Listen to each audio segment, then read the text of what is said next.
La Bible dit, dans leur détresse, ils envoyèrent sa parole, ils crièrent à l'Éternel, et l'Éternel envoya sa parole, et sa parole le guérit. Nous allons prier, bien-aimés, que la parole que nous allons écouter ce soir soit, bien-aimés, une parole qui va venir pour nous libérer du monde, du péché. Une parole qui va encore nous libérer, qui va encore nous montrer le chemin à suivre. Une parole qui va nous éclairer. Bien-aimés, recommandez également le serviteur que l'Éternel a choisi ce soir pour nous parler entre ses saintes mains. Prions le Seigneur. Père, l'apôtre Paul Pierre a dit, à qui irons-nous? C'est toi qui as les paroles de la vie, Seigneur. Ce soir, nous venons auprès de toi, Père. Nous venons auprès de toi parce que nous savons que ce n'est qu'auprès de toi que nous pouvons trouver la vie. Et cette vie se trouve dans ta parole. Donne-nous cette parole ce soir. Donne-nous, Père, nous te supplions le pain de ce jour, afin que nous soyons ce que tu veux que nous soyons. Afin que, Père, nous deviennons ce que tu veux qu'on devienne. Afin que, Père, nous saisissions, Seigneur, ces choses. Tu as dit dans ta parole, comment cette génération n'arrive pas à connaître, Seigneur, les signes de temps. Ô Père, par ta parole, ouvre nos esprits, Seigneur. Ouvre les yeux de nos cœurs, afin que rien ne soit étrange, afin que nous voyions dans le spirituel et que, Père, nous saisissions les choses de l'esprit ce soir. Papa, éloigne de nous, Seigneur, loin de nous tout voyage de pensée. Loin de nous, Seigneur, toute forteresse, tout ce qui s'élève contre ta connaissance de Dieu. Père, nous brisons ces choses au nom puissant de Jésus-Christ. Tout esprit d'incrédulité, tout esprit de doute, au nom puissant de Jésus-Christ. Et nous ramenons toute pensée captive à l'obéissance à ta parole. Et que, Père, ta gloire soit manifeste encore ce soir par ta parole. Bénis ton serviteur, oins-le, fortifie-le, Père. Utilise sa langue, Papa, anime-le ce soir, au nom puissant de Jésus-Christ. Toi, l'habile écrivain, utilise-le comme un stylo, Père, pour écrire une lettre dans nos cœurs ce soir, au nom de Jésus-Christ. Merci pour ta grâce. Au nom de Jésus-Christ, nous avons ainsi prié. Amen. Oui, Amen, bien-aimés. Si nous pouvons muter nos micros parce que nous allons écouter la parole de Dieu, nous donnons la parole à notre frère qui va nous partager ce soir. Que le Seigneur nous bénisse par sa parole. Bon appétit à tous, car il est écrit que l'homme ne se nourrit pas seulement de pain, mais de toute parole qui sort de la bouche de Dieu. Amen. Merci.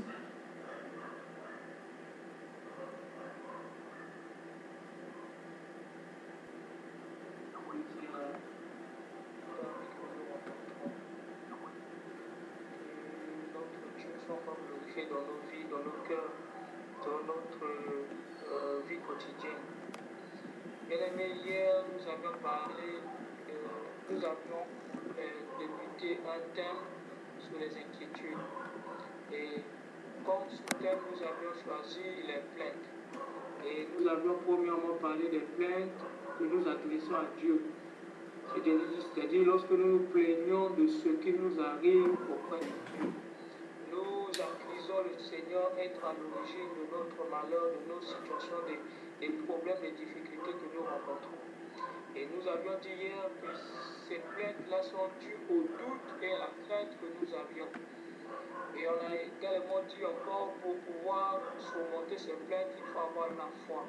Croire que le Seigneur qui nous a déjà retiré du feu est capable de faire encore des grandes choses dans notre vie. Croire encore que le Seigneur qui nous a délivrés est capable de nous conduire et de nous bénir aussi. Donc c'est ce que nous avions dit hier.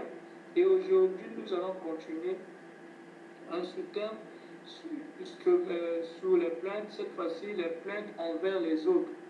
Nous nous plaignons des autres et nous nous inquiétons des autres.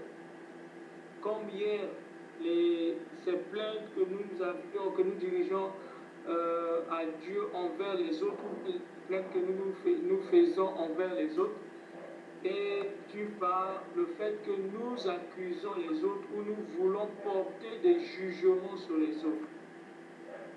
Alors, le fait que tu cherches toujours à connaître, tu cherches toujours à voir ce qui est bon ou mauvais dans la vie de quelqu'un, d'un frère ou une soeur, ça te poussera toujours à te plaindre de lui. Disons que ce frère, cette soeur-là oh, elle a un comportement comme ceci, voilà ce qu'elle fait, voilà ce qu'elle ne fait pas. Et on a tout le temps à se plaindre de ses bien-aimés. Pourquoi? Parce que nous voyons quelque chose de mal ou nous constatons quelque chose de pas bien dans la vie d'un frère ou d'une soeur. Alors, avant que je puisse continuer, j'aimerais souligner ou essayer d'éclairer quelque chose, enlever certains amalgames. Lorsque nous parlons des plaintes ou des plaintes envers les autres, cela est différent lorsque tu constates que quelqu'un à côté de toi fait quelque chose de mauvais, c'est-à-dire quelque chose qui est contraire à la parole de Dieu, quelque chose qui est contraire à la volonté de Dieu. Tu te rapproches de la personne et entre vous deux, tu lui parles clairement, avec vérité, que ce qu'il fait ou ce qu'elle fait n'est pas bon. Si c'est ton ami, tu prends le courage de lui parler. Et si la personne ne reconnaît pas, tu prends une ou deux personnes, comme nous dit la Bible, tu ramènes la personne, tu prends une ou deux personnes et tu viens faire la reproche à la personne. Et si la personne ne reconnaît toujours pas son tort ou continue toujours de faire le mal, et tu te retires de cette personne. C'est ce que la Bible nous dit. Alors, ici, nous ne parlons pas dans le sens où quelqu'un fait le mal, c'est-à-dire quelqu'un fait contraire à la volonté de Dieu. Mais nous parlons dans le sens où nous voulons à tout prix que quelqu'un change. C'est-à-dire, aujourd'hui, bien aimés, nous sommes tous appelés enfants de Dieu. Nous venons à Christ, mais avec différents niveaux. C'est-à-dire, la façon que le Seigneur, la parole de Dieu s'accomplit en nous est différente par rapport aux autres. Il y a certaines personnes qui comprennent facilement la parole et qui facilement, lorsqu'on prêche, qui connaît c'est-à-dire qui reçoit la révélation aussitôt. Mais il y a d'autres personnes qui, malgré qu'ils écoutent la parole de Dieu, mais ne connaissent pas encore la révélation. Il est encore comme dans un brouillard, comme dans une obscurité, où il n'arrive pas à mettre en pratique la parole telle que demandée dans la Bible, telle que révélée par le Seigneur. Mais la personne fait différemment, c'est-à-dire la personne n'arrive pas ou bien n'est pas encore en mesure de faire totalement ce que la Bible demande de faire. Pour cette personne, qu'est-ce qu'on est obligé de faire? C'est de l'aider à arriver à atteindre les objectifs que le Seigneur a permis. Voilà pour exemple pour quelqu'un qui ne prie pas souvent, ou bien pour quelqu'un qui ne prie pas, qui ne lit pas souvent la Bible. Bien aimé, on ne peut pas en faire on ne peut pas en faire un problème capital au point de rejeter cette personne, au point d'accuser ou bien de condamner ou bien de juger cette personne. Non. On sera au contraire à côté de cette personne pour l'aider. Car la Bible déclare, la Bible arrive à faire la distinction entre les faibles et les forts. Il dit que les forts soutiennent les faibles. Donc pour cette raison-là, bien aimé, nous devons être toujours à côté des personnes pour les aider à comprendre. Il y a des gens aujourd'hui qui ne comprennent pas encore vraiment la parole de Dieu telle que Dieu nous a fait grâce aujourd'hui de comprendre, mais on doit se rapprocher de la personne pour lui faire comprendre. Même nous qui parlons, il y a ces choses que nous ne comprenons pas. Ce n'est que lorsque nous sommes autour de nos bien-aimés, de nos frères et sœurs, qui nous révèlent la parole de Dieu telle que Dieu a révélé, que à ce moment-là que nous commençons à comprendre quelque chose. Donc c'est quelque chose, c'est cela que nous voulons comprendre, c'est cela que nous voulons mettre comme différence, que lorsqu'on dit de supporter, on ne supporte pas quelqu'un qui est dans le péché. On ne supporte pas quelqu'un qui fait contraire à la volonté de Dieu. Mais on supporte quelqu'un qui fait la volonté de Dieu, mais petite, c'est-à-dire en talent, ou bien qui semble faire la volonté de Dieu, mais qui n'est pas encore arrivé à un niveau où le Seigneur l'attend. Nous qui sommes forts, nous allons les aider à les ramener dans un niveau.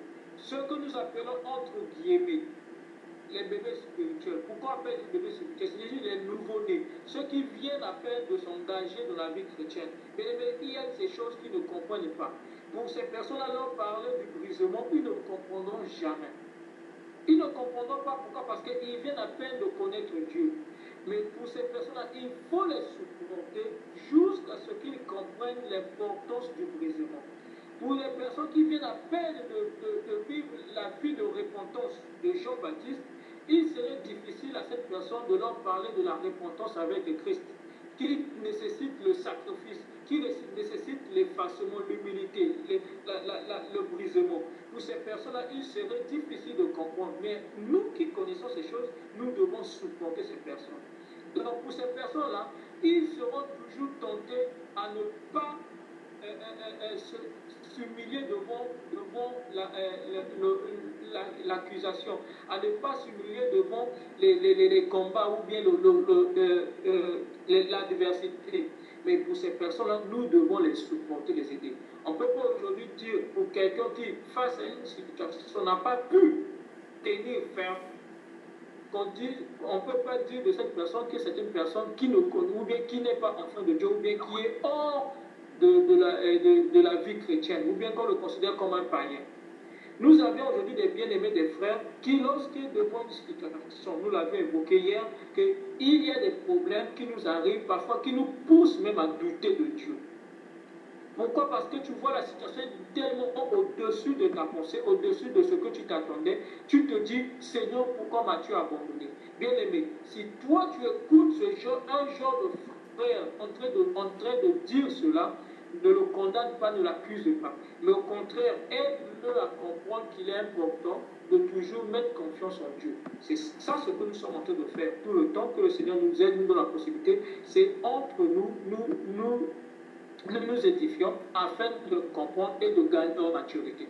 Donc, c'est dans ce sens-là où nous devons soutenir et supporter les autres. Et non les accuser et non se plaindre. Non, ce frère-là, je le trouve bizarre alors qu'il prie, mais il n'arrive pas à croire que le Seigneur est capable de l'aider. C'est un frère, apparemment, il n'a pas la foi, ou bien c'est un frère, apparemment, qui ne croit pas en Dieu. Non, on n'est pas de ce genre de personnes et le Seigneur n'attend pas de nous de faire ce genre de truc. Donc, bien aimé, ce que nous devons faire, ce n'est pas se plaindre des autres, ce n'est pas aller raconter aux autres que non, voilà, il y a telle sœur qui se comporte mal, ou il y a telle sœur qui, malgré qu'elle va à l'église, mais elle ne craint pas, voilà ce qu'elle fait. Certainement, cette sœur ne connaît pas encore. Elle vient à peine de rencontrer Dieu. Ou peut-être elle lit la Bible, elle ne comprend pas tel que nous pouvons comprendre la Bible. Et encore une chose, bien aimé, nous ne pouvons pas s'attendre à ce que tout le monde puisse connaître sa parole au même niveau que nous. Nous devons mettre cela à l'idée qu'il y a des gens qui vont connaître la parole de Dieu progressivement. Ce sont ces personnes-là que le Seigneur considère comme des faibles, ce sont des personnes qui sont censées s'accomplir. Voilà. Donc c'est ça ce que nous devons faire. Lorsque tu vois une sœur qui vient à peine de connaître Dieu, qui vient de connaître la situation de Dieu, et puis ne mettre pas pour dire qu'il y a encore un comportement d'elle qu'elle n'a pas encore appris. Elle peut venir telle qu'elle était, qu'elle avait l'habitude de faire, c'est-à-dire son accoutrement, son langage. Ce sont des choses que le Seigneur supporte jusqu'à ce que de nous conduire à un niveau où lui veut nous attendre. Qu'est-ce que la Bible dit? La Bible dit ceci: venez à moi tel que vous êtes. Ça veut dire quoi? En tant que pécheur, toi tu viens à Christ. On ne vient pas à Christ lorsqu'on a déjà abandonné le péché. Non. On vient à Christ en tant que pécheur. Lui, il prend nos péchés. Et il nous donne une nouvelle vie. Donc, lorsque tu vois quelqu'un qui vient de convertir, attends-toi à ce que la personne ait des séquelles. La personne ait des signes, des traces qui montrent sa vie passée. Et ce sont des personnes-là que nous devons soutenir afin que ces personnes-là deviennent agréables à Dieu. Donc c'est comme ça que nous devons soutenir les autres. C'est comme ça que nous devons aider, supporter les autres. Donc, c'est cela que nous sommes, c'est pour ça que nous sommes en train de dire. Nous allons lire la Bible dans Colossiens. Colossiens chapitre 3 au verset 13.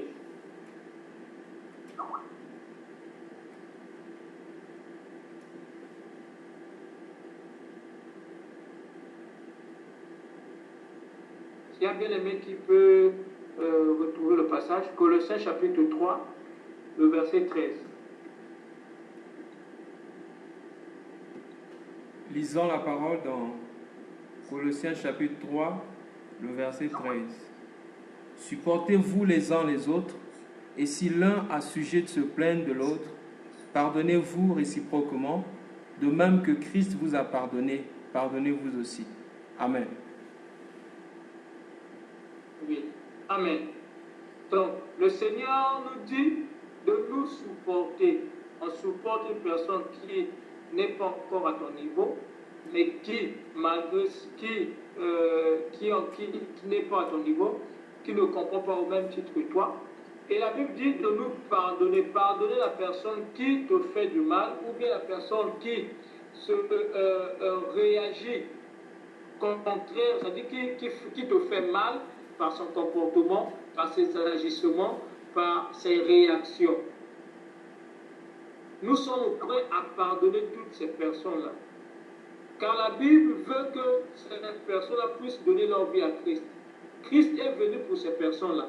Aujourd'hui, si tu rencontres un païen, bien-aimé, ne le condamne pas, ne le considère pas comme un ennemi ou bien comme ton adversaire.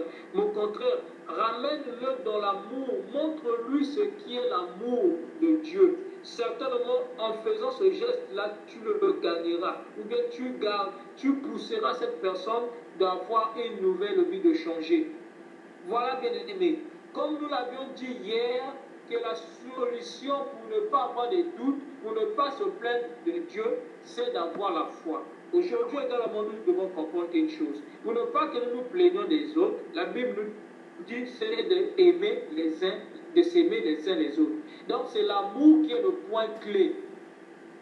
L'amour est le point clé pour résoudre le problème des plaintes que nous avions envers les uns les autres. Lorsque la Bible dit « supportez-vous », pardonnez-vous mutuellement. Comme le Seigneur vous a pardonné. Dieu nous a pardonné parce qu'il a voulu témoigner son amour pour nous. Il voyait tout le temps que nous étions en train de pécher. Bien aimé, lorsque nous étions dans l'obscurité, il n'y avait personne, mais Dieu était là et nous voyait. Donc Dieu avait ses yeux en train de voir nos souillures, nos péchés.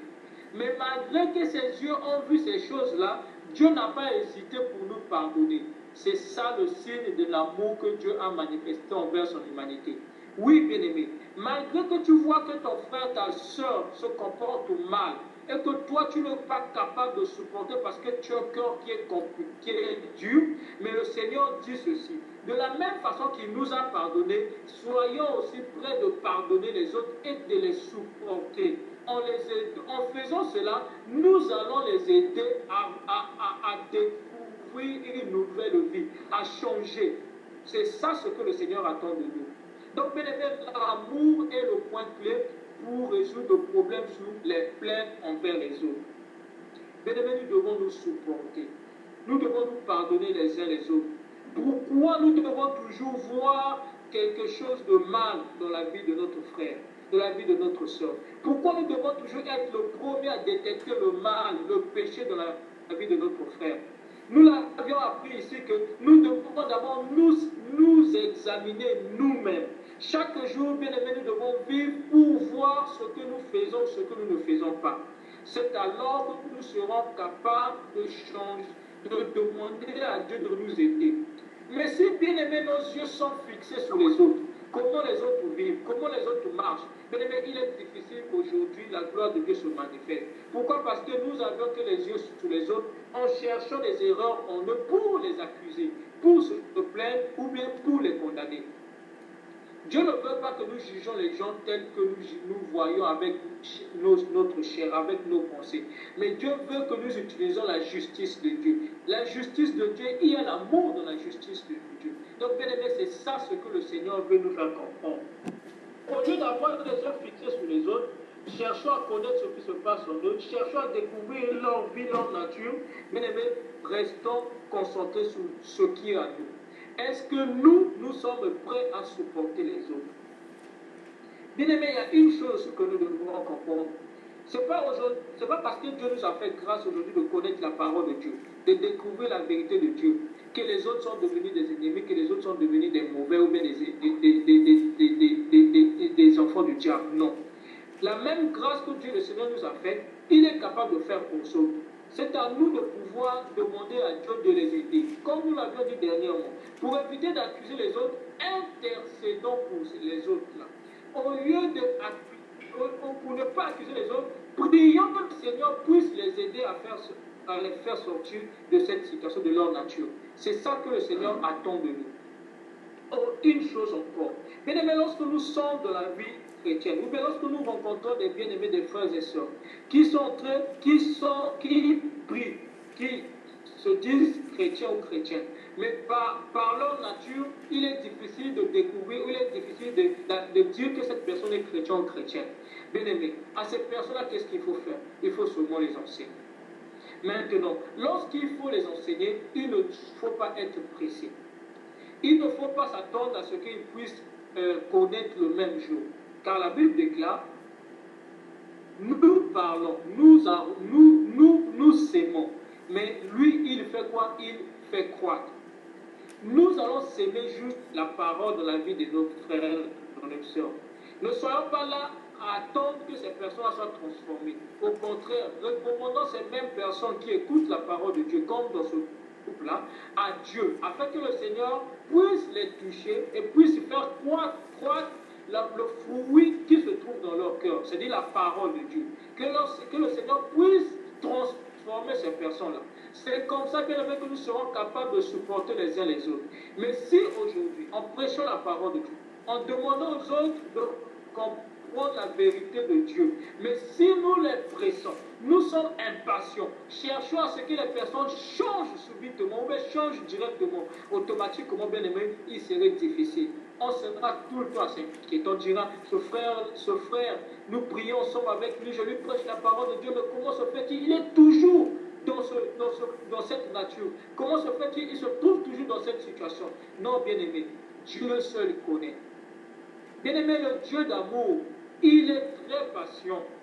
Il sait jusqu'à quand il fera ce que la personne puisse sortir de cette situation et le glorifier.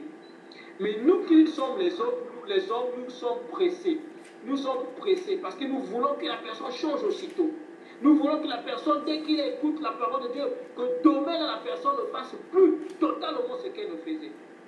Que la nature de la personne soit totalement changée. Ça, c'est ce que nous, les hommes, nous souhaitons. Mais qu'est-ce que Dieu souhaite? Lui qui est rempli d'amour, qui est plein d'amour, qui est plein de compassion. Qu'est-ce que Dieu souhaite? Dieu est patient. C'est cette patience-là que le Seigneur veut nous faire comprendre en supportant les uns les autres. Mais bien aimé, il est difficile d'être patient si nous n'avons pas l'amour. Pourquoi? Allons-y, nous allons maintenant savoir comment l'amour est capable de nous aider à surmonter ou bien à sortir de cette situation-là. Car bien aimé, lorsque nous avons cette nature-là, il y a un problème encore en nous. Si Dieu nous permet aujourd'hui de comprendre ces choses-là, bien aimé, nous verrons comment le Seigneur va faire des grandes choses dans notre vie. Prenons l'exemple, bien aimé, lorsque tu es en face d'un petit enfant, tu vas comprendre qu'en face d'un petit enfant, il ne sera pas prêt à comprendre les choses le même jour. Il va falloir que toi tu sois patient jusqu'à l'âge où l'enfant doit être capable de comprendre les choses. Mais si toi tu es impatient, tu vas traiter ton enfant de tout, le taper, le frapper, même à cause de cette violence-là, tu vas pousser à l'enfant d'aller loin. Je bénis encore le Seigneur parce que le Seigneur a eu le temps de m'enseigner ces choses-là.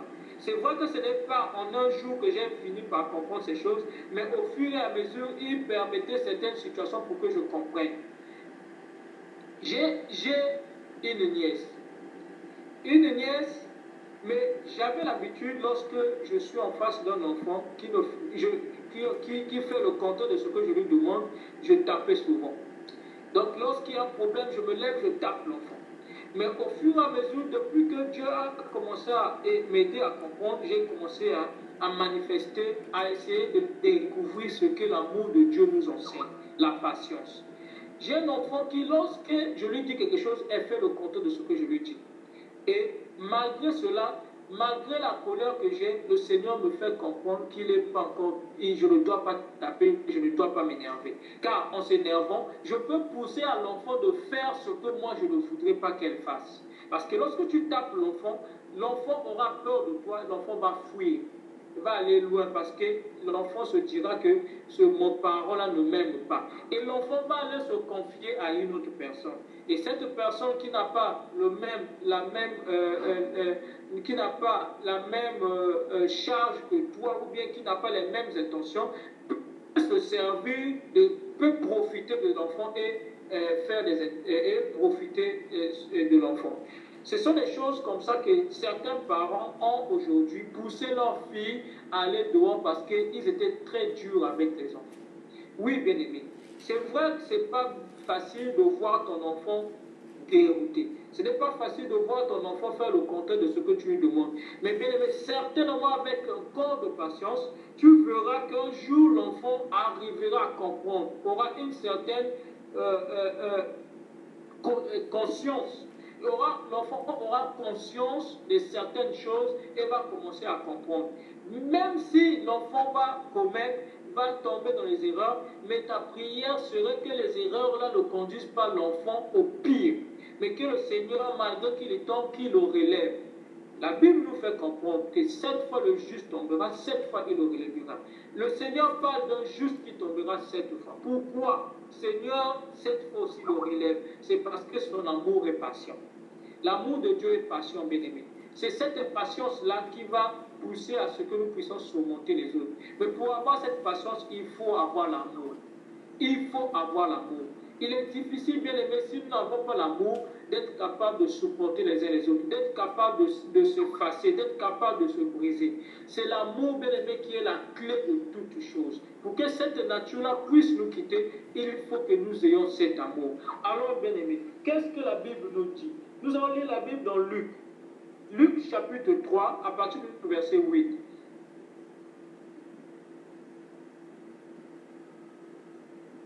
Luc chapitre 3, du verset 8 au verset 13 et au verset 14. Lisons Luc chapitre 3, du verset 8 au verset 14. Produisez donc des fruits dignes de la repentance, et ne vous mettez pas à dire en vous-même, nous avons Abraham pour père. Car je vous déclare que de ces pierres, Dieu peut susciter des enfants à Abraham. Déjà même la cognée est mise à la racine des arbres. Tout arbre donc qui ne produit pas de bons fruits sera coupé et jeté au feu. La foule l'interrogea disant, que devons-nous faire? Il leur répondit, que celui qui a 2 tuniques partage avec celui qui n'en a pas, et que celui qui a de quoi manger agisse de même. Il vint aussi des publicains pour être baptisés, et il lui dit, Maître, que devons-nous faire? Il leur répondit, n'exigez rien au-delà de ce qui vous a été, ordonné. Amen. Amen. Ici également, la Bible attire l'attention. Lorsque nous voyons les recommandations de Jean, il dit, lorsque on lui demande que devons-nous faire, il dit, si quelqu'un a 2 chemises, qu'il en donne une à celui qui n'en a pas, signe d'amour. Si quelqu'un a de quoi manger, qu'il partage avec celui qui n'a rien. Là également, ce sont des signes d'amour. Il y avait des collecteurs d'impôts qui venaient se faire baptiser. Ils demandèrent à Jean, mais que devons-nous faire? Il dit, n'exigez rien de plus que ce qui a été fixé. Leur répondit-il. Et des soldats lui le questionnèrent aussi. Et nous, que devons-nous faire? Il leur répondit, n'extorquez d'argent à personne et ne dénoncez personne à tort. Voilà, bien aimé, ce que le Seigneur veut simplement nous faire comprendre. Que nous manifestons cet amour de Christ en nous. Voilà pourquoi au début la Bible dit ici, montrez plutôt par vos actes que vous avez changé. Nous devons montrer, bien aimés, que nous sommes les enfants de Christ et les serviteurs de Dieu. Et les serviteurs de Christ, les enfants de Dieu, excusez-moi bien aimés. Donc nous devons montrer qu'une fois que nous sommes venus à Christ, notre vie a été transformée, a été changée. Si hier tu n'étais pas prêt à supporter l'un ou l'autre, à supporter un bien-aimé ou une bien-aimée, que le Seigneur t'aide. Pas parce que c'est ton comportement, mais c'est parce que Dieu t'a transformé. Qu'est-ce qui se passe? Il y a des gens aujourd'hui qui disent, moi je suis comme ceci. Moi j'ai un comportement comme ceci. Moi lorsque je parle, je veux que ça se passe tel que j'ai demandé. Bien aimé, ça c'est ton toi. Mon moi à moi ou bien ton toi. Mais qu'est-ce que Dieu lui, il te dit? Ça c'est toi qui le dis. Donc, moi je suis comme ceci. Moi je n'aime pas ceci. Moi, je n'aime pas les blagues. Moi, je n'aime pas supporter ceci. Moi, je ne permettrai pas qu'on me fasse ceci, qu'on me fasse cela. Ça, c'est toi qui le dis. Mais qu'est-ce que ton Jésus dit? Bien-aimé, nous avons l'habitude de dire ce que nous voulons, ce que nous souhaitons. Mais est-ce que nous disons ce que Jésus souhaite que nous fassions? Oui, bien-aimé, notre comportement, ton comportement, toi, tu peux souhaiter ceci. Toi, tu ne peux vouloir permettre ceci. Mais qu'est-ce que Dieu permet? Dieu te demande. Dieu dit que tu puisses donner une seconde de jour lorsqu'on te gifle. Lorsqu'on te donne une baffe, que tu donnes la seconde. Parce que toi, même tu ne pourras pas accepter. Moi, je n'accepterai pas qu'on me dise, qu'on me fasse ceci. Mais Jésus te le demande, accepte qu'on te fasse cela. Toi, tu n'accepteras peut-être pas qu'on t'insulte, mais Jésus te demande d'accepter. Donc, bien-aimés, ne disons pas seulement ce que nous voulons, mais faisons plutôt ce que veut Dieu. C'est ça l'amour que le Seigneur veut manifester dans notre vie. Dieu veut simplement que nous produisons des fruits dignes de la repentance. Alors, bien-aimés, les fruits dignes de la repentance. Lisons la Bible dans Matthieu 13, Matthieu chapitre 5, du verset 13 au verset 16. Nous allons comprendre, bien aimé, pour que le Seigneur nous donne situation, nous permet encore des grandes choses. Dieu veut que par notre amour, nous touchions les autres. Car la Bible dit, et dans le passage que nous venons de lire, il veut que nous puissions partager aux autres, que nous puissions montrer notre amour envers les autres. Bien aimé, s'il y a quelqu'un qui est déjà là, Matthieu 5, verset 13 à 16. Matthieu 5, verset 13 à 16. Vous êtes le sel de la terre. Mais si le sel perd sa saveur, avec quoi la rendra-t-on? Il ne sert plus qu'à être jeté dehors et foulé aux pieds par les hommes. Vous êtes la lumière du monde. Une ville située sur une montagne ne peut être cachée. Et l'on n'allume pas une lampe pour la mettre sous le boisseau, mais on la met sur le chandelier et elle éclaire tous ceux qui sont dans la maison. Que votre lumière luise ainsi devant les hommes, afin qu'ils voient vos bonnes œuvres et qu'ils glorifient notre Père qui est dans les cieux. Amen. Amen. Bien-aimés, dans ce passage, Dieu nous fait comprendre que nous devons attirer les gens à glorifier notre Dieu. Bien-aimés, nous devons manifester la gloire de Dieu. Je crois que c'était le sujet principal que nous avions développé pendant longtemps concernant la repentance. Dans le péché, nous ne pouvons pas manifester la gloire de Dieu parce que nous sommes loin de la gloire de Dieu. Nous sommes privés de cette gloire. Mais lorsque nous rentrons dans la rédemption, nous manifestons la gloire de Dieu. Bien aimé, pour toute personne qui passe par la repentance, doit manifester la gloire de Dieu. Doit aussi attirer tous ceux qui sont tout autour de lui, de faire quoi? De glorifier notre Père Céleste. Voilà pourquoi le Seigneur nous considère comme le sel, nous considère comme la lumière. Bien aimé, nous devons mettre ça dans la tête que nous sommes venus sur terre pour que nous puissions changer ce monde. Dieu nous a placés sur cette terre afin qu'à travers nous, qu'il puisse toucher, qu'il puisse changer, qu'il puisse affecter les autres. Il est écrit dans la Bible que nous sommes en réalité les ambassadeurs du Christ. C'est à travers nous que Christ prêche. Je crois que c'est dans 2 Corinthiens, ou bien, si je retrouve ce passage, je crois que c'est 5:20.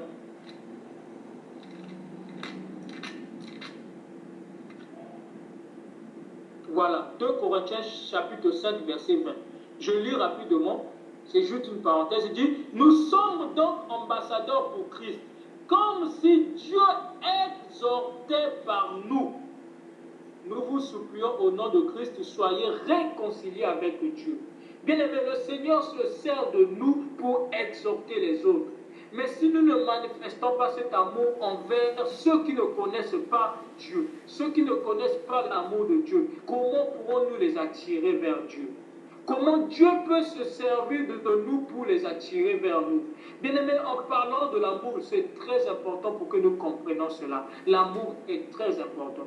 Bien aimé, ça me fait très mal lorsque je vois les autres dans ce monde en train de tuer les autres. Ils sont tendres. Dans le monde, il y a des gens dans les 4 coins qui se prononcent être appartenant à tel groupe, juste par fanatisme. Juste par fanatisme. Mais qui vont faire des actes odieux. Juste par fanatisme.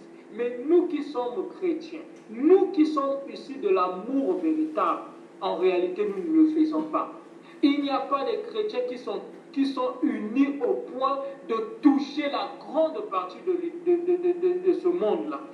Ils sont unis dans une seule voie, unis par la même foi. Il est difficile de trouver aujourd'hui des chrétiens unis par la même foi. Car parce qu'au milieu de nous, il y a des querelles, il y a des soupçons, il y a, c'est pas comment. Non, bien aimé, ces choses-là ne peuvent pas glorifier Dieu. Ces choses ne peuvent pas participer à l'évolution de l'œuvre de Dieu. Nous devons mettre l'amour en avant. Bien aimé, l'amour, c'est cela que le Seigneur veut. Nous devons comprendre que nous sommes ici pour affecter les autres. Donc lorsque le Seigneur nous dit de s'affaiblir, de se briser, de s'humilier, ce n'est pas pour que nous fassions mal, ce n'est pas pour que nous souffrons, ce n'est pas pour que nous soyons délaissés, ce n'est pas pour que nous soyons malheureux, mais c'est pour que nous affectons le monde pour lequel le Seigneur nous a envoyés. Ce monde-là, bien aimé, nous devons le fêter. Nous devons l'affecter. Nous devons marcher chaque jour avec cette idée que nous devons affecter tous ceux qui sont tout autour de nous. Bien aimé, là où tu te trouves, s'il n'y avait pas la paix, il faut que ta présence puisse attirer la paix. Si tu rentres dans une famille, pour les soeurs ou bien pour les frères, tu es beau-frère ou bien tu es belle-sœur d'une personne, tu rentres dans une famille, il faut que ta présence puisse marquer dans cette famille. Si dans cette famille il n'y avait pas l'entente, il faut que dans ta présence, qu'on puisse voir la tente régner dans cette famille. Tu viens dans un milieu, dans le boulot, dans un service.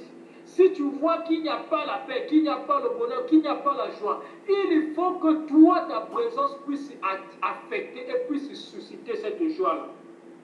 Il y a des gens aujourd'hui qui ne s'entendent pas, mais ta présence doit faire que tu puisses les unir, les ramener dans la joie. C'est ça ce que le Seigneur veut, que nous puissions affecter les autres. Nous puissions donner la saveur à ceux qui sont tout autour de nous. Nous devons donner la lumière à tous ceux qui sont dans les ténèbres. C'est ça ce que le Seigneur attend de nous. Mais bien aimé, on ne peut pas faire ces choses-là si on n'a pas l'amour. C'est l'amour, bien aimé, qui peut nous aider à ne pas se plaindre des autres, qui peut nous aider à supporter et à supporter les autres tels que Dieu nous a supportés. Bien aimé, pense à ta vie. Pense à combien d'années tu as passé dans le péché. Bien aimé, le Seigneur a te voyé. Quand la Bible dit, il voit toutes choses, même dans les profondeurs de la terre, il voit. Imagine combien d'années tu es passé dans le péché, croyant mieux faire, mais le Seigneur t'a supporté. Il n'a pas permis un accident pour que tu meurs. Il n'a pas permis, avec les événements que nous avions vécus, que tu puisses recevoir une balle perdue, je ne sais pas comment pour que tu meurs, mais Dieu t'a protégé. Mais pendant qu'il te protégeait, tu étais encore dans le péché. Il ne t'a pas protégé parce que tu avais abandonné le péché, mais il t'a protégé parce que son amour devait se manifester dans notre vie. C'est ça la patience de Dieu dans notre vie, bien-aimés. Il n'était pas pressé de permettre la mort pour nous emporter parce que nous étions dans le péché, mais il a attendu. Il a dit certainement mon amour pour lui va le transformer, à changer. C'est ça, bien-aimé, que le Seigneur est venu faire à la croix. Il n'est pas venu mourir parce que les gens ont cru sur lui. D'ailleurs, lorsqu'il partait à la croix, tous étaient contre lui et tous étaient pour Barnabas. Mais il est parti à la croix parce qu'il avait l'amour pour l'humanité. Il n'est pas parti parce que nous l'avions accepté, pas parce que nous avions cru en lui, mais il est parti parce qu'il croyait en son amour. Dieu croyait dans son amour, parce qu'il savait que son amour est capable d'affecter, de changer les gens. Bien aimés, si nous sommes les enfants de Dieu, l'amour de Dieu doit aussi se manifester en nous. Et nous devons croire en cet amour. C'est-à-dire, si quelqu'un te fait mal, continue de l'aimer. Crois seulement que l'amour que toi tu lui présentes le transformera un jour. Si quelqu'un veut se glorifier, veut s'élever, bien aimé, rabaisse-toi. Car tu crois que l'amour qui te pousse à te rabaisser, à vivre le brisement, est capable de le transformer et le changer. C'est ça l'amour qui est capable de changer. C'est ça l'amour qui est capable d'affecter les autres. C'est la saveur que le Seigneur veut voir en nous. Ce sont les fruits que le Seigneur veut que nous puissions produire, les fruits dignes de la repentance. Bien aimés, sans l'amour, nous ne pouvons pas manifester le brisement. Sans l'amour, nous ne pouvons pas accepter qu'on nous crache dessus. Nous ne pouvons pas accepter qu'on nous traite de vaurien, qu'on nous traite de tout ou de rien. Mais par l'amour, nous sommes prêts à accepter cela. Bien aimé, l'amour est capable de nous aider. Pas seulement nous, mais d'affecter ceux qui sont tout autour de nous. C'est ça ce que le Seigneur veut. Il veut que nous comprenions, nous mettons l'amour de Dieu en pratique. Alors, bien aimé, pour finir, nous allons lire un dernier passage. Jean 12, verset 24. Jean 12, verset 24.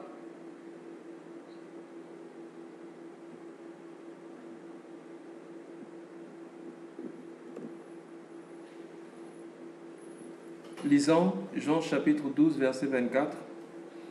En vérité, je vous le dis, si le grain de blé qui est tombé en terre ne meurt, il reste seul. Mais s'il meurt, il porte beaucoup de fruits. Amen. Amen. Voilà une des choses qui est très capitale pour nous, pour que nous comprenions le sens de l'amour de Dieu. Pourquoi, comment nous pouvons vivre l'amour et comment nous pouvons vivre le brisement. Car, bien aimé, nous acceptons le brisement pas pour nous-mêmes, mais nous acceptons le brisement uniquement pour affecter les autres. C'est parce que le Seigneur nous le demande que nous devons, parce que le Seigneur sait que c'est par ce chemin-là que nous pouvons affecter, que nous pouvons changer le monde. Oui, bien aimé, le brisement. Le Seigneur sait que si le grain de blé que l'on a jeté en terre ne meurt, bien aimé, le Seigneur nous considère tous comme des grains. Il nous a laissés sur cette terre pour que nous mourons. Mais pas pour que nous mourons seulement, mais pour qu'après avoir été morts, que nous produisons des fruits. Bien aimé, si tu meurs, si ton comportement meurt avec toi, si ton moi meurt avec toi, bien aimé, tu vas produire des fruits. Mais si tu ne meurs pas, tu gardes ton comportement, la Bible nous dit que tu seras seul. Tu seras seul. Mais pour que tu sois avec les autres, pour que tu attires les autres, il faut que tu acceptes de mourir. Bien aimé, tout ce qu'on peut dire de toi, comme avait dit le frère Théo, à un cadavre, on peut dire tout, on peut insulter, on peut tout dire, le cadavre ne dira rien. Bien aimé, meurs afin que le Seigneur soit glorifié en nous. Nous devons mourir afin que nous produisons des fruits dignes de la repentance. Bien aimé, nous ne pouvons pas produire des fruits dignes de la repentance si nous n'acceptons pas le brisement.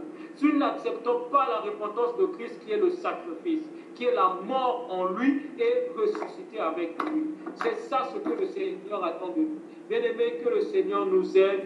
Nous devons comprendre que pour sortir de cette situation, de ces plaintes, pour être capable de supporter les autres, nous devons manifester l'amour de Dieu. Ces personnes-là pour lesquelles que le Seigneur envoie envers nous, qui pour le moment ne sont pas encore matures, mais que nous devons supporter. Dieu les a envoyés vers nous pour que cela nous enseigne, nous serve aussi de témoignage, pour que nous comprenions qu'il est important d'être patient avec Dieu, qu'il est important de supporter les autres tels que Dieu nous a supportés. Un jour arrivera où Dieu va tous nous aider à connaître sa parole de Dieu. Mais nous n'allons pas forcer, mais nous allons les supporter, nous allons prier. Bien aimé, encore un exemple. L'apôtre Paul priait pour l'Église tout le temps. L'apôtre Paul priait pour l'Église tout le temps. Mais nous, aujourd'hui, nous passons beaucoup plus de temps à prier pour nos bénédictions, à prier que le Seigneur nous délivre, à prier que le Seigneur nous élève, à prier que le Seigneur fasse des grandes choses. Mais bien aimé, il y a des gens à travers le monde qui ne connaissent pas encore la parole de Dieu. Il y a des gens à travers le monde qui connaissent, mais qui n'arrivent pas à mettre encore la parole de Dieu parce qu'ils sont bloqués, parce qu'ils sont combattus, parce qu'il y a des situations qui combattent leur repentance. Non, bien aimé, que le Seigneur nous aide, que nous comprenons ces choses-là. Nous qui parlons aussi, le Seigneur nous aide à travers les choses que le Seigneur nous prononce à travers nos bouches, il nous aide aussi à comprendre cela. L'amour est très important, bien aimé. L'amour est capable de changer une personne. L'amour est capable de te changer aussi toi-même. Que le Seigneur nous aide. Amen, bien aimé. Amen. Amen. Merci beaucoup, bien-aimé, pour ce puissant message. Oui, bien-aimé dans le Seigneur nous a parlé. Et il nous a dit beaucoup de choses. C'est pourquoi c'est à notre tour de lui parler. Nous allons sans plus tarder élever nos voix pour lui dire merci. Le Seigneur nous parle parce qu'il nous aime. C'est par son amour que le Seigneur nous parle. Je me souviens de Delilah qui a dit à Samson, comment pourrais-tu dire que tu m'aimes si tu ne me dis pas ton secret? Oui, le Seigneur nous montre le secret. Il nous montre notre état. Il nous parle parce qu'il nous aime. Disons merci au Seigneur pour son amour qu'il a encore manifesté ce soir. En nous parlant, prions le Seigneur.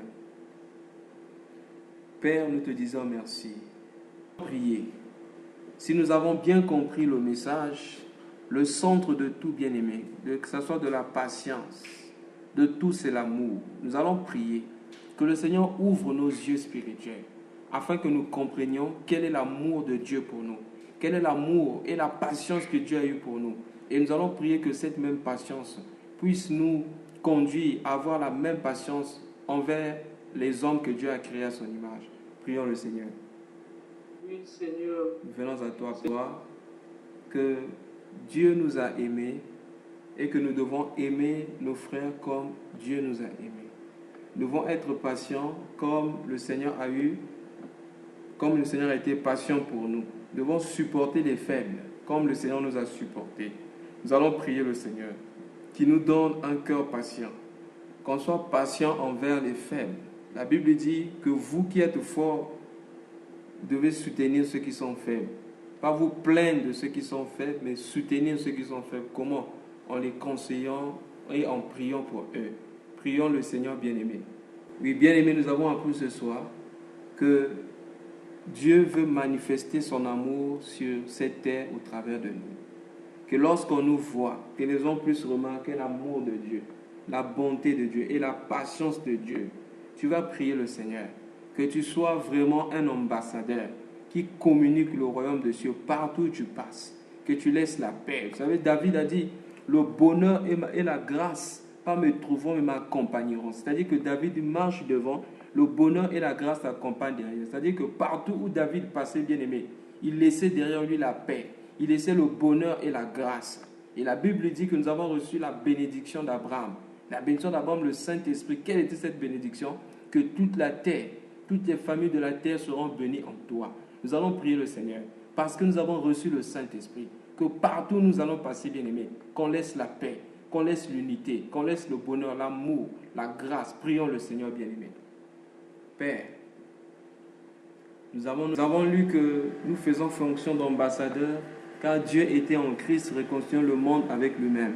Et il met la même parole et nous a donné la parole de réconciliation. Pour qu'on soit des instruments de réconciliation, nous devons nous-mêmes être réconciliés, non seulement avec Dieu, mais aussi avec les hommes. Bien-aimés, nous allons prier le Seigneur. Si par hasard, il y a des coins dans notre vie, des parties dans notre vie que nous n'avons pas encore soumis à Dieu, s'il y a encore dans notre vie le moi en nous-mêmes, le moi que nous gardons pour nous. Nous allons venir auprès de lui pour dire, Seigneur, détruis le moi en moi, afin que le toi vive en moi. Que je sois totalement et parfaitement réconcilié avec toi et réconcilié avec tous les hommes sur terre, afin que je sois une bénédiction pour cette terre, que je sois un véritable ambassadeur. Prions le Seigneur. Éternel Dieu Tout-Puissant. Oui, nous allons... J'ai un sujet de prière, c'est par rapport à l'amour. Dans Romains 5:5, on nous dit que Dieu a déversé son amour dans nos cœurs par le Saint-Esprit. Je souhaitais qu'on prie afin que Dieu remplisse nos cœurs de la capacité d'aimer, pas comme nous aimons, pas comme nous pensons aimer, mais comme Dieu aime lui-même, mais qu'il le fasse seulement au travers de nous, par nos vies, par nos cœurs, par nos mains, par nos pensées, par nos paroles, que Dieu aime les hommes dans ce monde. Voilà mon sujet de prière. Merci. Père, qui a un ajout par rapport au message, prière de nous bénir encore ce soir, nous édifier. Merci. Shalom. Mes frères, il ne s'agit pas d'un ajout en tant que tel, mais j'aimerais juste revenir sur un passage qu'on a lu tout à l'heure qui a attiré mon attention. Dans Matthieu 5, verset 13, il est écrit « Vous êtes le sel de la terre. Mais si le sel perd sa saveur, avec quoi la lui rendra-t-on » C'est une question qui m'interpelle. En fait, depuis que je suis née, j'ai toujours su que le sel est salé. Le sel ne perd pas sa saveur. Si tu mets le sel quelque part, quelque chose va devenir salé. Mais ici, on nous dit que le sel peut perdre sa saveur. Alors là, il ne sert plus qu'à être jeté dehors et foulé aux pieds par les hommes. Le sel ici, bien entendu, c'est le chrétien.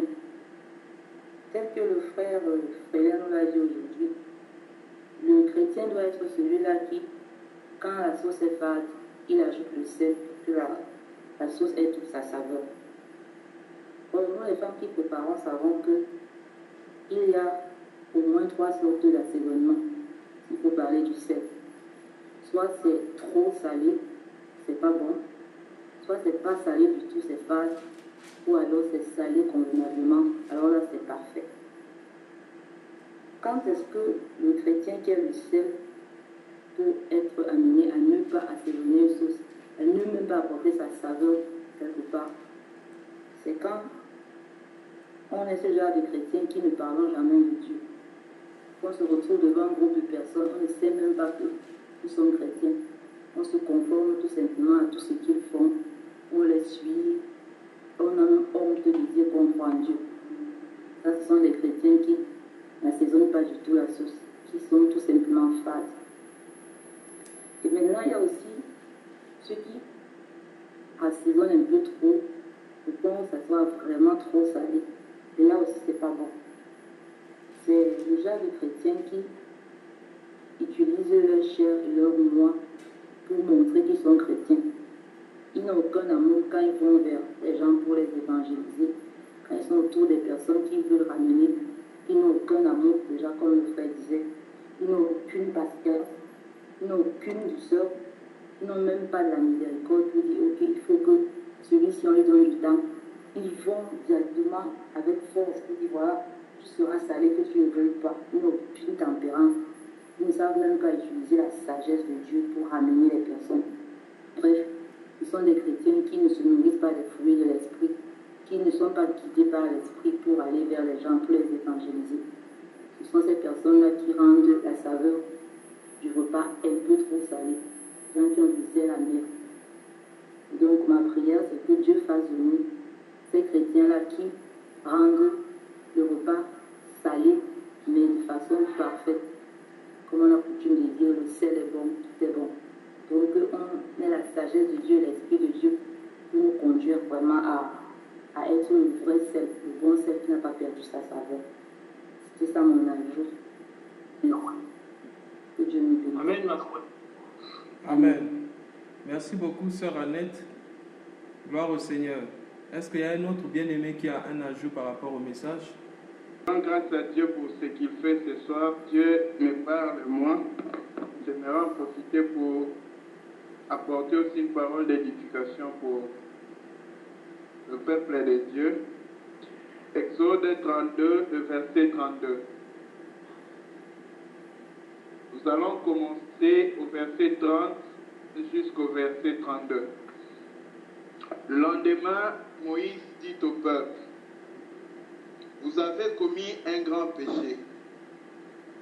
Je vais maintenant monter vers l'Éternel. J'obtiendrai peut-être le pardon de votre péché. Moïse retourna vers l'Éternel et dit, ah, ce peuple a commis un grand péché. Ils se sont fait un Dieu d'or. Pardonne maintenant leurs péchés. Sinon, efface-moi de ton livre que tu as écrit. L'Éternel dit à Moïse, c'est celui qui a péché contre moi que j'effacerai de mon livre. Amen. Bien-aimé dans le Seigneur, en regardant la vie de Moïse, son attitude par rapport au peuple, quand on parle de Moïse ici, on ne parle pas d'un prédicateur. Ce verset ne concerne pas que le prédicateur, mais tout homme. Donc, quand tu regardes ta vie, quand je regarde ma vie, c'est afin que nous puissions nous regarder et nous poser continuellement cette question. Est-ce que nous sommes prêts à faire une telle prière? À descendre jusqu'au point, quand Moïse dit qu'on efface son nom du livre des vies de Dieu, c'est que lui, il déclarait, il acceptait la mort afin que Dieu pardonne le peuple. Bien aimé, des gens pareils, ce sont ceux qui peuvent construire le temple de Dieu. Parce que la Jérusalem est bâtie sur les sacrifices, c'est-à-dire sur la mort du mois, afin que Dieu se glorifie. Or, lorsque Dieu a vu ça, Dieu n'a pas résolu de tuer Moïse comme Moïse avait dit, d'éliminer son nom du livre de la vie. Mais Dieu, par contre, l'a trouvé agréable. Dieu est attentif quand il voit l'amour d'un homme envers un autre homme. Parce que l'amour, bien, tout amour est Dieu. C'est par Dieu que l'amour se manifeste. Je ne parle pas des hypocrisies d'amour, du vrai amour, qui consiste à sauver l'autre, à amener l'autre à la vie. C'est Dieu, c'est sa nature. Mais quand Dieu retrouve l'amour dans un homme, il exauce toujours la prière. Voilà pourquoi il dit, si deux personnes s'accordent pour demander une chose à Dieu, Dieu le donnera. Dieu aime l'amour. Et quand il voit l'amour dans Moïse, Dieu ne pouvait pas rester en colère par rapport au peuple d'Israël. Or, nous savons bien aimé, Moïse a dévancé Dieu dans la prière parce qu'il savait la conséquence de cette idolâtrie-là. Dieu haït l'idolâtrie.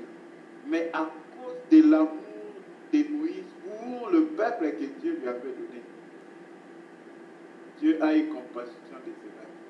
De la même manière, mes très chers frères, si nous allons auprès de Dieu et nous vivons dans l'amour envers nos frères, Dieu va nous donner de quoi être une bénédiction pour ces gens.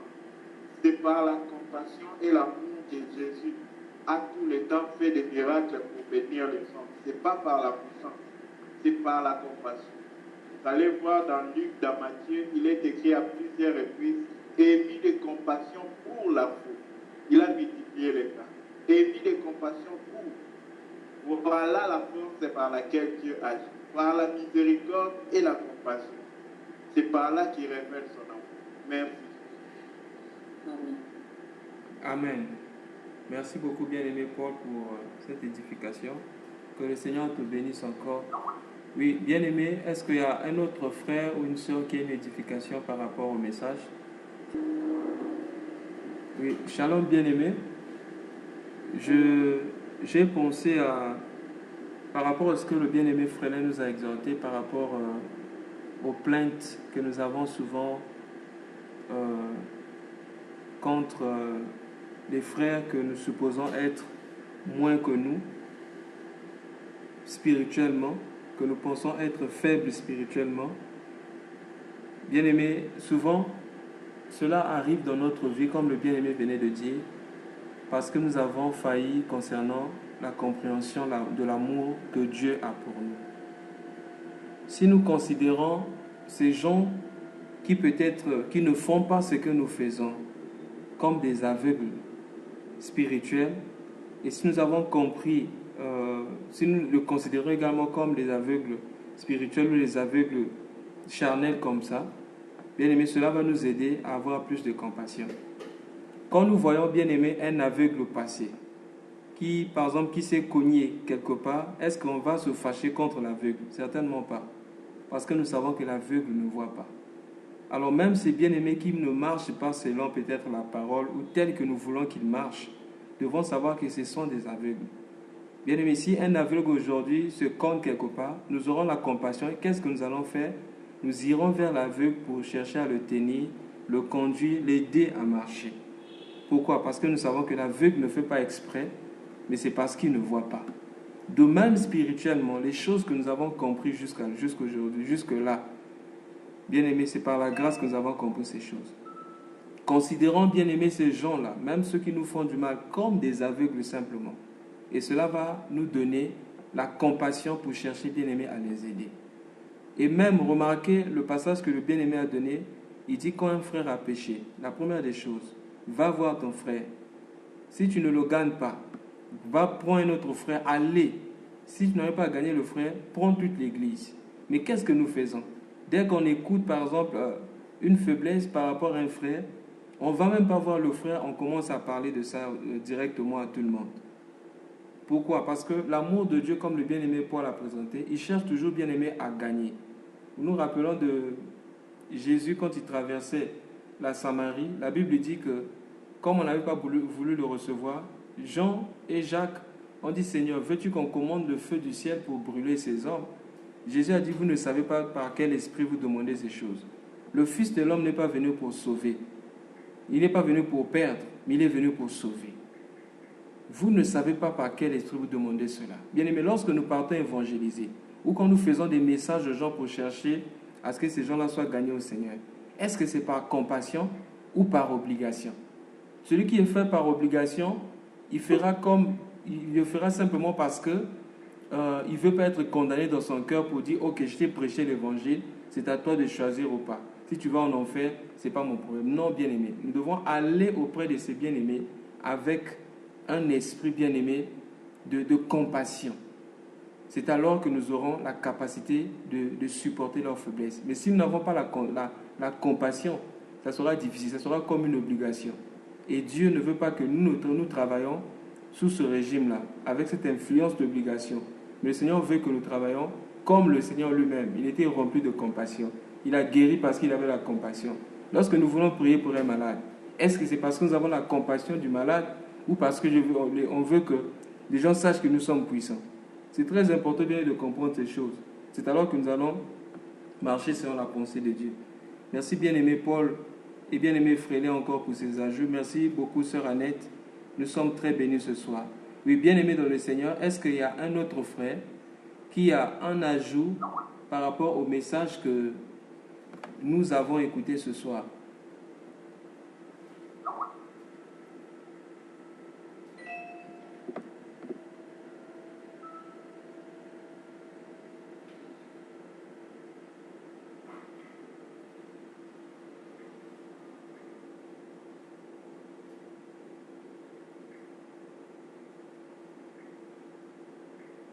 Ok, s'il n'y a pas d'ajout, est-ce qu'il y a une question? Est-ce qu'il y a un frère qui a une question par rapport au message? Peut-être qu'on n'a pas bien compris le message. Ou encore une question... Bon, d'abord les questions par rapport au message. S'il n'y a pas de questions par rapport au message, nous passerons aux questions d'ordre général.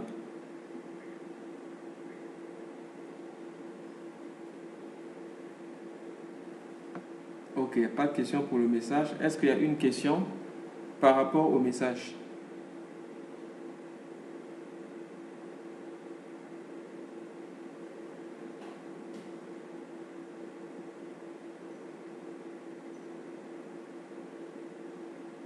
Ok, s'il n'y a pas de question par rapport au message... Ok, la sœur en est en train d'écrire.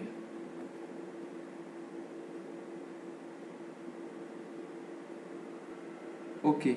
La sœur Annette pose la question, c'est pas par rapport au message, mais comme ces jours-ci on célèbre la Pâque, la sœur Annette voulait un peu qu'on lui parle par rapport à la Pâque.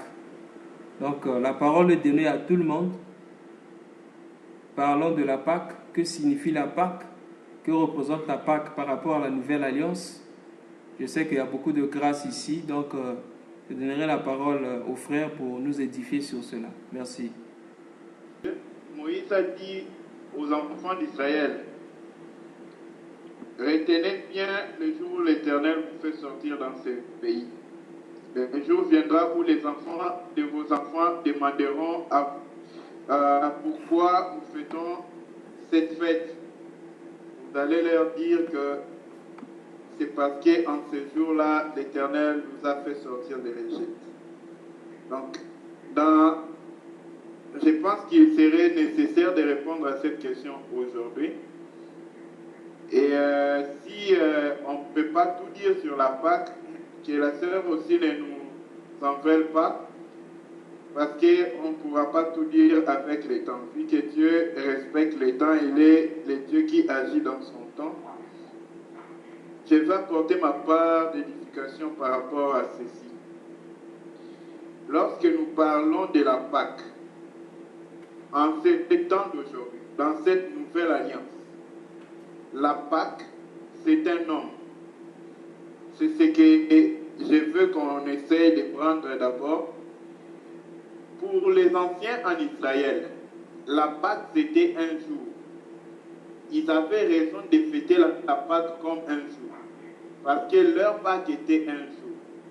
En effet, n'oublions pas que les anciens en Israël, le peuple d'Israël, ils marchaient dans le désert, ils cherchaient la ville de refuge, mais ils n'ont pas pu trouver la ville de refuge, parce que la ville de refuge, c'était un homme. Et cet homme-là n'était pas encore révélé. Je vais rapidement nous donner les versets qu'on va lire, juste un verset.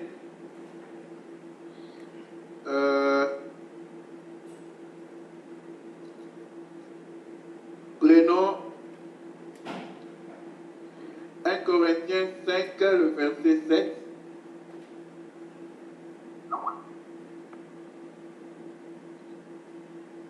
Si un bien-aimé à trouver peut nous aider avec 1 Corinthiens 5, le verset 7.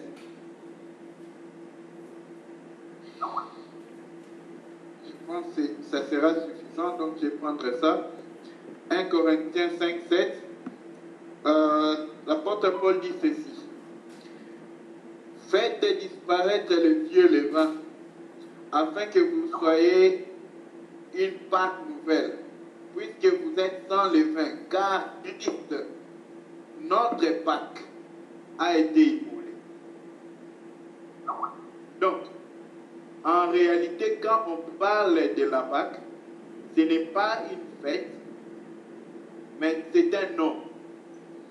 Maintenant, si nous voulons fêter la Pâque, cette Pâque-là, la date de la Pâque, c'est quand? La date de la Pâque, c'est dans cet homme-là. Donc, quand nous sommes dans cet homme, nous sommes dans la Pâque.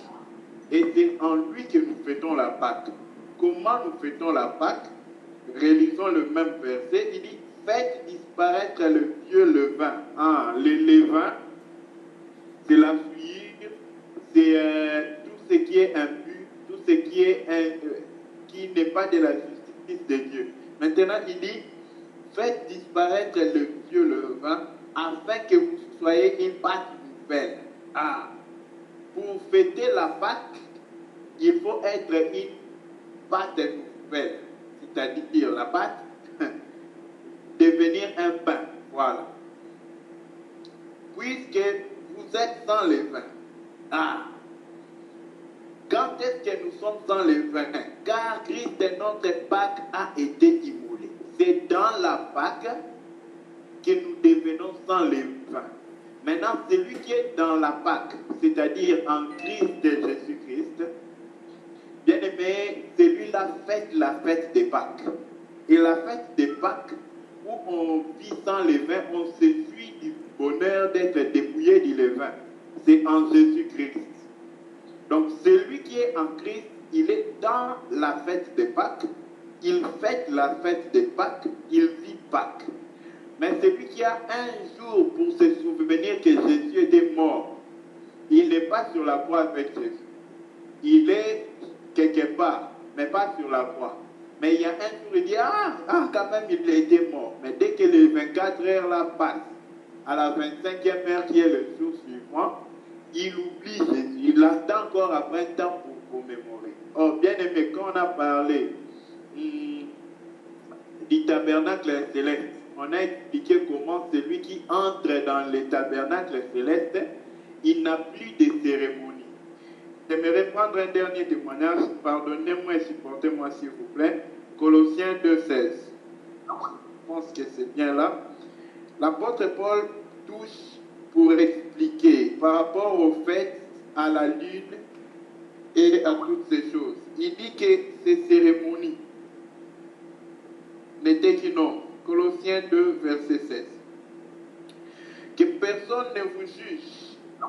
Donc, au sujet du manger, du boire, au sujet d'une fête, d'une nouvelle lune ou des sabbats. C'était l'ombre des choses à venir. Mais le corps, la réalité qui projette cette ombre-là, c'est en Christ.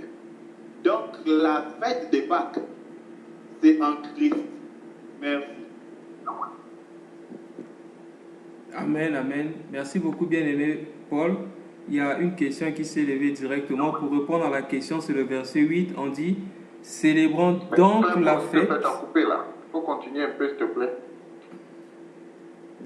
Ok, amen, amen. Excusez-moi, j'avais bloqué mon micro.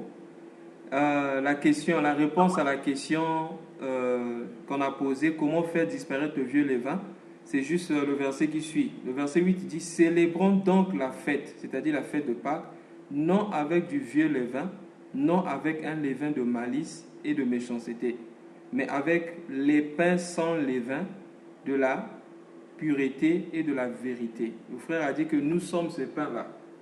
Nous sommes ces pains-là. Donc, comment célébrer la Pâque? C'est dans la vérité. Or, être en vérité, pour avoir la vérité, il faut être dans celui qui a dit que je suis la vérité, c'est-à-dire en Christ. Et comment célébrer la Pâque? C'est 24 heures sur 24, 7 jours sur 7, 365 jours par an. C'est-à-dire qu'il n'y a pas un jour où on ne célèbre pas la Pâque. On stoppe de célébrer la Pâque quand on sort de la Pâque, c'est-à-dire quand on sort du Christ. Quand on n'est plus en Christ, c'est alors qu'on arrête de célébrer la Pâque. Merci, bien-aimé. Je voulais demander, peut-être qu'il y a un autre frère qui voulait toujours nous édifier sur ces choses. En tout cas, la réponse était très claire.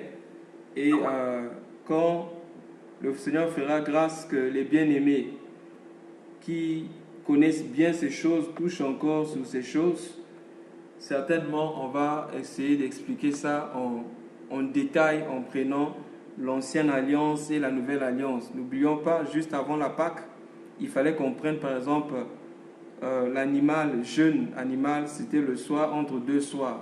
Ils devaient manger debout. Et c'est lorsqu'ils ont mangé la Pâque qu'ils sont sortis, bien-aimés, de l'Égypte. Donc la Pâque représente également la libération par rapport à la domination du péché. Quand on est en Christ, bien-aimé, le péché ne doit plus dominer sur nous. Mais là, aujourd'hui, les gens célèbrent la Pâque, ils vivent dans le péché. Le péché est sur eux. Ces gens n'ont jamais connu la Pâque. Ils ne sont jamais entrés dans la Pâque. Donc, bien-aimé, en tout cas, il y a beaucoup de choses là-bas. L'agneau pascal qui était Christ, il fallait qu'on check l'animal pendant 4 jours. Et l'animal devait être sans défaut. Voilà pourquoi Christ aussi, avant de mourir, on a vérifié en lui, il n'y avait pas de péché. Pilate a dit, je trouve rien sur lui. Et je vois qu'il n'a rien fait. C'est là encore la Pâque. Et il fallait qu'il mange des herbes amères, etc. Bon, bien-aimé, en tout cas, le bien-aimé Paul a su bien expliquer ces choses. Je ne sais pas s'il y a un autre frère qui veut ajouter quelque chose par rapport à la Pâque. Ok. Gloire au Seigneur. Est-ce qu'il y a une autre question, une autre personne qui a une autre question? Est-ce qu'il y a un frère ou une sœur qui a une question?